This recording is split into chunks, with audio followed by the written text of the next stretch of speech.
ഞാൻ doctor Muhammad TPM Asainar, ആശ ഹോസ്പിറ്റലിലെ emergency ഫിസിഷ്യനാണ്. ഇപ്പോൾ നിങ്ങൾ മുന്നേ കണ്ട ഒരു വീഡിയോ, അത് ശരാശരി എല്ലാവരും അറിഞ്ഞിരിക്കേണ്ട ഒരു ഒരു ഒരു പ്രാഥമിക ശുശ്രൂഷയാണ്. ഇതിൽ നമ്മൾ പറയുന്ന പേരാണ് ഹെമിലിക്സ് മാനുവർ, അതായത് ചോക്കിംഗ്.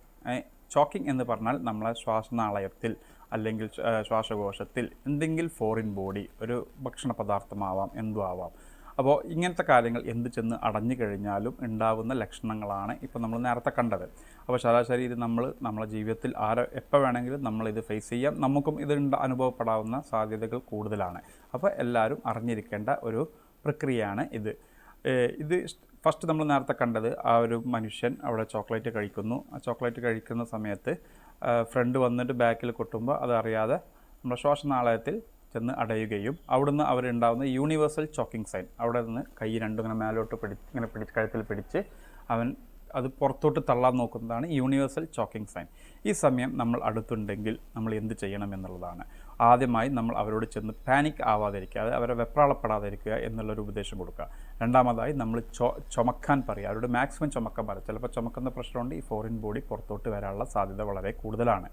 അത് കഴിഞ്ഞ് അത് ഇനിയില്ല, ചുമച്ച് 2-3-4 വട്ടം ചുമച്ചിട്ടും അത് പുറത്തോട്ട് വരുന്നില്ല, ഇവരുടെ ലക്ഷണങ്ങൾ മാറുന്നില്ല, കൂടുതൽ നീല കളറാവുക, അബോധാവസ്ഥയിലാവുമെന്ന് തോന്നുകയാണെങ്കിൽ നമുക്ക് ചെയ്യാൻ പറ്റുന്ന ഒരു മാനുവറാണ് ഞാൻ നേരത്തെ പറഞ്ഞ ഹെമിലിക്സ് മാനുവർ. പെട്ടെന്ന് നമ്മൾ അയാളുടെ പുറകിൽ നിന്ന് അയാൾ നമ്മളോട് ചേർത്ത് പിടിച്ച് നേരത്തെ നമ്മൾ ചെയ്ത പോലെ കൈ ഇതേപോലെ ഒരു ഫിസ്റ്റാക്കി നമ്മൾ പൊക്കിൾക്കൊടിയുടെ തൊട്ട് മുകളിൽ ആക്കി വെച്ച് ഈ കൈ കൊണ്ട് അത് ലോക്ക് ചെയ്ത് നമ്മൾ പ്രഷർ കൊടുക്കുകയാണ്. ഈ പ്രഷർ കൊടുക്കേണ്ടത് എങ്ങനെയെന്ന് വെച്ചാൽ, സാധാരണ നമ്മൾ പറയില്ല, തോണി തുഴയുന്നത് എങ്ങനെയാണ്, ആദ്യം താഴോട്ട് പോയി പിന്നെ മേലോട്ട്, അതേപോലെ താഴോട്ട് പോയി മേലോട്ട്, ഈ ഒരു പ്രക്രിയ നമ്മൾ ചെയ്യുക. ഇത് എത്ര നേരം ചെയ്യണം എന്നുള്ളതാണ് എല്ലാവർക്കും മനസ്സിലുണ്ടാകുന്നൊരു ചോദ്യം. അത് നമ്മൾ ചെയ്യേണ്ടത് അത് ഒന്നെങ്കിൽ പുറത്ത് വരുന്നവരെ, അതായത് ഈ ഫോറിൻ ബോഡി പുറത്ത് വരുന്ന അധികം ആൾക്കാരെല്ലാം ഒരു 5-6 സൈക്കിൾ അല്ലെങ്കിൽ 5-6 വട്ടം ചെയ്ത് കഴിഞ്ഞാൽ അത് പുറത്തോട്ട് വരാനുള്ള സാധ്യത കൂടുതലാണ്. അതുവരെ വെയിറ്റ് ചെയ്യാം, അല്ലെങ്കിൽ പുറത്ത് വരുന്നവരെ വെയിറ്റ് ചെയ്യാം. Thank you. അപ്പോൾ ഈ ചോക്കിങ്ങിനെ കുറിച്ച് പറയുകയാണെങ്കിൽ അത് 2 തരത്തിലാണ് നമുക്ക് കാണാം, 3 തരത്തിൽ വേണമെങ്കിൽ പറയാം. അതായത് കുട്ടികളിൽ, പിന്നെ കുഞ്ഞുങ്ങളിൽ, അതുപോലെ മുതിർന്നവരിൽ. ഇപ്പോൾ മുതിർന്നവരിലാണ് നമ്മൾ നേരത്തെ പറഞ്ഞതുപോലെ ചോക്കിങ് ചെയ്യുന്ന ഹെമിലിക്സ് മാനുവർ കാര്യങ്ങൾ എക്സ്പ്ലെയിൻ ചെയ്ത്. ഇനി കുട്ടികളിൽ വരികയാണെങ്കിൽ, കുട്ടികളിൽ നമ്മൾ സാധാരണ 5 വയസ്സ്, 6 വയസ്സ്, 7 വയസ്സ്, പല പ്രായ വ്യത്യാസമുള്ള കുട്ടികളിലും ഇതേപോലെ ഹെമിലിക്സ് മാനുവർ ആയിരിക്കും. പക്ഷേ നമ്മൾ അതിൽ അവരുടെ ഹൈറ്റിനോട് അഡ്ജസ്റ്റ് ആവുക എന്നുള്ളതാണ്. അതിപ്പോൾ മുതിർന്നവർ ഹൈറ്റ് കൂടുതലായിരിക്കും, കുട്ടികൾ ഹൈറ്റ് കുറവായിരിക്കും. അപ്പോൾ നമ്മൾ ഈ ചെയ്ത ഹെമിലിക്സ് മാനുവർ അപ്പോൾ കുട്ടിയുടെ ഹൈറ്റിന് എങ്ങനെ അഡ്ജസ്റ്റ് ചെയ്യാമെന്നുള്ളത്, ഇപ്പോൾ ഒരു ഉദാഹരണത്തിന് ഒരു 7 വയസ്സുള്ള കുട്ടിയാണെങ്കിൽ അവൻ്റെ ഹൈറ്റ് ഏകദേശം നമ്മളൊരു വയറ് വരെ വരും. അപ്പോൾ നമ്മൾ മുട്ടുകുത്തി ഇരുന്ന് വേണം ഈ ഹെമിലിക്സ് മാനുവർ ചെയ്യാൻ.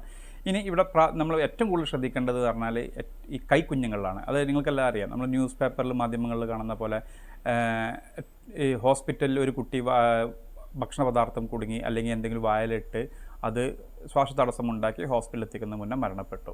അപ്പോൾ ഈ ഒരു സിറ്റുവേഷൻ തരണം ചെയ്യാൻ നമ്മൾ എല്ലാവരും അറിഞ്ഞിരിക്കേണ്ട ഒരു പ്രാഥമിക ശുശ്രൂഷയാണ് ഈ കുട്ടികളിൽ കാണിക്കാൻ പോകുന്നത് നമ്മൾ.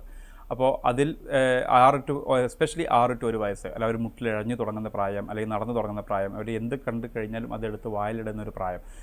എസ്പെഷ്യലി മാതാപിതാക്കൾ ചിലപ്പോൾ, അല്ലെങ്കിൽ നോക്കുന്ന ആൾക്കാർ ചിലപ്പോൾ കിച്ചണിലോ അല്ലെങ്കിൽ പുറത്ത് എവിടെയെങ്കിലും ആവണ ഒരു ഫ്രാക്ഷൻ ഓഫ് സെക്കൻഡ്സ് കൊണ്ടായിരിക്കും ഇതൊക്കെ സംഭവിക്കുക.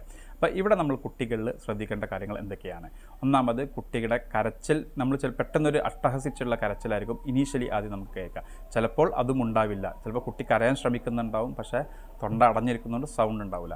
അല്ലെങ്കിൽ ഒരു വികൃതമായ സൗണ്ടുകൾ വരാൻ ചാൻസസ് ഉണ്ട്. അടഞ്ഞ സൗണ്ട്, അത് പക്ഷേ ഒരു വികൃതമായി ഒരു തൊണ്ട കരമ്പുന്ന പോലെ ഒരു സൗണ്ട് വരാനുള്ള ചാൻസാണ് ഒന്നാമത് കാണാം. രണ്ടാമത്, കുട്ടിയുടെ കളർ വ്യത്യാസം, കുട്ടി ആകെ നീലിക്കുക, പിന്നെ ശ്വാസം കിട്ടാത്ത പോലെ കരയാൻ നോക്കുക.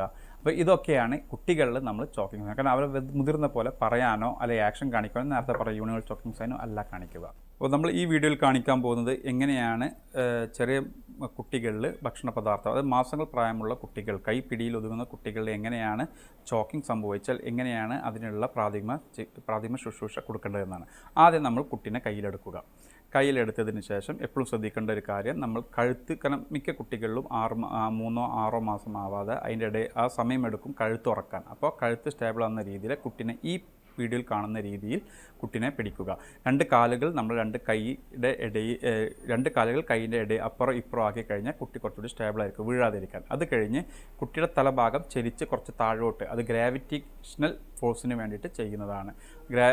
അങ്ങനെ വെച്ച് അതിന് ശേഷം 2 തോൾ പലകയുടെ ഇടയിൽ, അത് ബാക്കിലുള്ള 2 എല്ലുകളുണ്ട്, തോൾ പലക എന്നാണ് പറയുക, അതിൻ്റെ ഇടയിൽ നമ്മൾ ശക്തമായ 5 ത്രസ്റ്റ് 1 2 3 4 5 നമ്മൾ തിരിച്ച് നമ്മളെ ഓപ്പോസിറ്റ് കയ്യിൽ കടത്തി കുട്ടീനെ അതേപോലെ സ്റ്റേബിളാക്കി വീഴാത്ത രീതിയിൽ കടത്തി, തല ഞാൻ നേരത്തെ പറഞ്ഞ പോലെ താഴോട്ട് കുറച്ച് ചെരിച്ച് പിടിച്ച് നെഞ്ചിൽ 5 കംപ്രഷൻ 1 2 3 4 5 5 കംപ്രഷൻ കഴിഞ്ഞ് ഈ ഒരു പ്രൊസീജിയർ നമ്മൾ വീണ്ടും റിപ്പീറ്റ് ചെയ്യുക. ഇടത്തെ കയ്യിൽ വെച്ച് നമ്മൾ നേരത്തെ പറഞ്ഞ പോലെ 5 ത്രസ്റ്റ്, പിന്നെ അത് കഴിഞ്ഞിട്ട് ഓപ്പോസിറ്റ് കയ്യിൽ വെച്ച് 5 കംപ്രഷൻ. ഇത് 3 or 4 സൈക്കിൾ കഴിഞ്ഞാൽ സാധാരണ കുട്ടികളിൽ ഈ ഭക്ഷണ പദാർത്ഥം അല്ലെങ്കിൽ ശ്വാസനാളയത്തിൽ അടഞ്ഞു പോയ സാധനം പുറത്ത് വരുന്നതായിരിക്കും.